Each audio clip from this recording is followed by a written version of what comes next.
नमस्कार। तेलंगाना में आज विधानसभा चुनाव के लिए वोटिंग का काम पूरा हो चुका है और इस तरीके से 5 राज्यों में जो चुनाव की प्रक्रिया चल रही है उन 5 राज्यों में वोटिंग का काम पूरा हो गया, क्योंकि राजस्थान, मध्य प्रदेश, छत्तीसगढ़ और मिजोरम में पहले ही वोट डाले जा चुके हैं। तो अब वोटिंग का काम पूरा हो गया है और अब इंतज़ार है इन 5 राज्यों के चुनाव नतीजों का, जो 3 दिसंबर को देश के सामने आएंगे। 3 दिसंबर को ही इन सभी 5 राज्यों के चुनाव नतीजे एक साथ सामने आएंगे और न सिर्फ इन 5 राज्यों के लोगों को बल्कि पूरे देश के लोगों को इस बात का इंतज़ार रहेगा कि क्या चुनाव नतीजे आते हैं, क्योंकि इन 5 राज्यों के विधानसभा चुनाव को अगले साल जो लोकसभा चुनाव होने हैं उसका सेमीफाइनल माना जा रहा है। तो सबको इंतज़ार रहेगा इन चुनाव नतीजों का, और इंतज़ार एक और वजह से भी रहेगा और उसी बात की चर्चा करने के लिए मैं आपसे मुखातिब हूँ। नहीं, मैं एग्जिट पोल्स की बात नहीं कर रहा हूँ क्योंकि वो सारे चैनल्स दिखा रहे हैं। मैं यहाँ चर्चा करना चाहता हूँ कि जो भी चुनाव नतीजे आएंगे 3 दिसंबर को, उनका क्या असर पड़ेगा, क्या कोई असर पड़ेगा भी या नहीं। जो 4 दिसंबर से संसद का शीतकालीन सत्र शुरू होने जा रहा है, क्या उस पर इन चुनाव नतीजों का कोई असर पड़ेगा, क्योंकि नरेंद्र मोदी सरकार का जो दूसरा कार्यकाल है उसका एक तरह से अंतिम पूर्णकालिक संसद सत्र ये होगा, क्योंकि अगले साल जो बजट सत्र होगा वो अंतरिम बजट पेश होगा और वो केवल 8-9 दिनों का होता है, लिहाजा उसे पूर्णकालिक सत्र नहीं कहा जा सकता। तो क्या असर होगा 3 दिसंबर को जो भी चुनाव नतीजे आएंगे उनका, जो सत्र शुरू हो रहा है संसद का, उस पर क्या असर पड़ेगा। 2 तस्वीरें मैं यहाँ पेश करूँगा। पहली तस्वीर ये कि अगर हम मान लें कि बीजेपी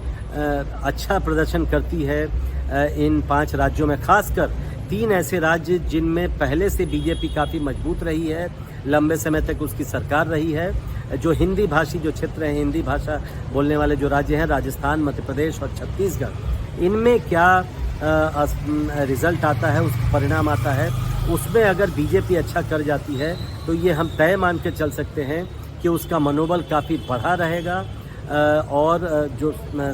सत्र है शीतकालीन सत्र वो उसमें दिखेगा भी। बीजेपी हमलावर रहेगी और विपक्ष के जो भी की ओर से जो भी मुद्दे उठाए जाएंगे, जो हमले किए जाएंगे, उसका वो सख्ती से वो उसी अंदाज में जवाब देने के काबिल रहेगी, क्योंकि उसके पास इन चुनाव नतीजों का जो संबल है वो रहेगा और उसको आधार बनाकर वो विपक्ष के हमलों का आसानी से सामना कर पाएगी। और जो सत्र शुरू हो रहा है उसमें जो सरकारी विधेयक है कुछ महत्वपूर्ण, उनको वो आसानी से पारित करवा लेगी। हालांकि जहां तक विधेयक का सवाल है, क्योंकि लोकसभा में सरकार के पास बहुमत पहले से है, लिहाजा बिल्स को पारित करवाने में कोई दिक्कत नहीं होगी, लेकिन राज्यसभा में भी वहाँ जहाँ उसकी संख्या बल कमज़ोर है वहाँ भी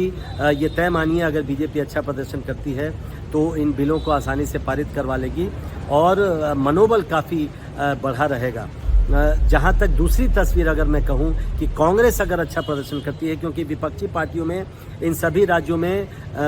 कांग्रेस ही है जो बीजेपी के मुकाबले में खड़ी है, या कांग्रेस ही है जो मुख्य मुकाबले में है, चाहे राजस्थान, मध्य प्रदेश, छत्तीसगढ़ की बात करें या तेलंगाना में। तो इन चारों राज्यों में कांग्रेस मुख्य मुकाबले में है और अगर कांग्रेस बेहतर प्रदर्शन करती है तो फिर जैसा मैं पहले कह रहा था कि कांग्रेस फिर आक्रामक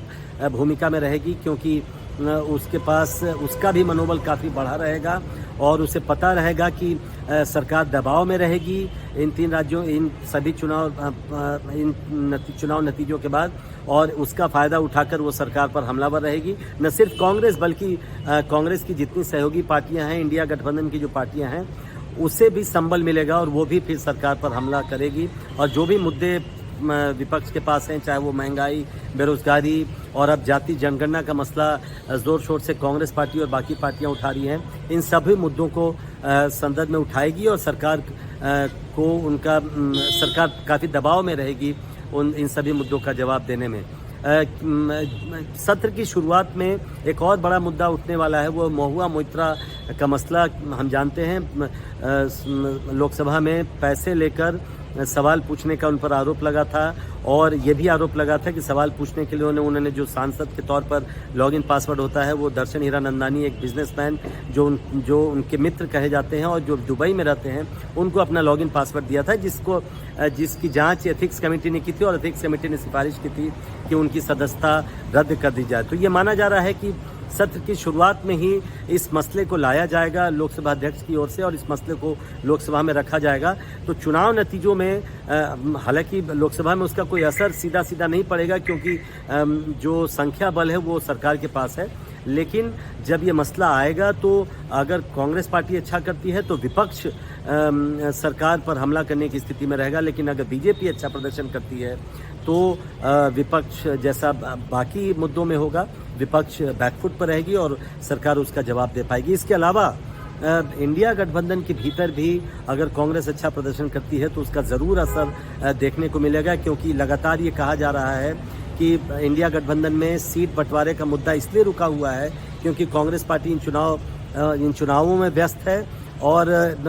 जानकारों का ये मानना है कि कांग्रेस पार्टी अगर बेहतर प्रदर्शन करती है तो बार्गेनिंग पावर उसके पास रहेगा और सीट शेयरिंग में फिर अपर हैंड कांग्रेस के पास रहेगा। लेकिन अगर कांग्रेस बुरा प्रदर्शन करती है, खराब प्रदर्शन करती है, तो फिर जो इंडिया गठबंधन की पार्टियां हैं, अन्य पार्टियां, वो कांग्रेस पर दबाव बनाएंगी और फिर कांग्रेस के लिए मुश्किल होगी जो जैसा मैंने कहा बार्गेनिंग पावर फिर विपक्षी बाकी कांग्रेस की सहयोगी पार्टियों के पास रहेगा। तो काफ़ी कुछ निर्भर करेगा कि 3 दिसंबर को आखिर चुनाव नतीजे कैसे आते हैं। तो अगर हम कहें कि 3 तारीख ये तय करेगा कि 4 तारीख से संसद सत्र कैसा रहने वाला है, क्या सुचारू रूप से चलने वाला है या हंगामे की भेंट चढ़ने वाला है, तो ये गलत नहीं होगा। इसलिए इंतज़ार करिए अब 3 दिसंबर का, जब इन 5 राज्यों के चुनाव नतीजे सामने आएंगे। नई दिल्ली से प्रशांत, NDTV इंडिया।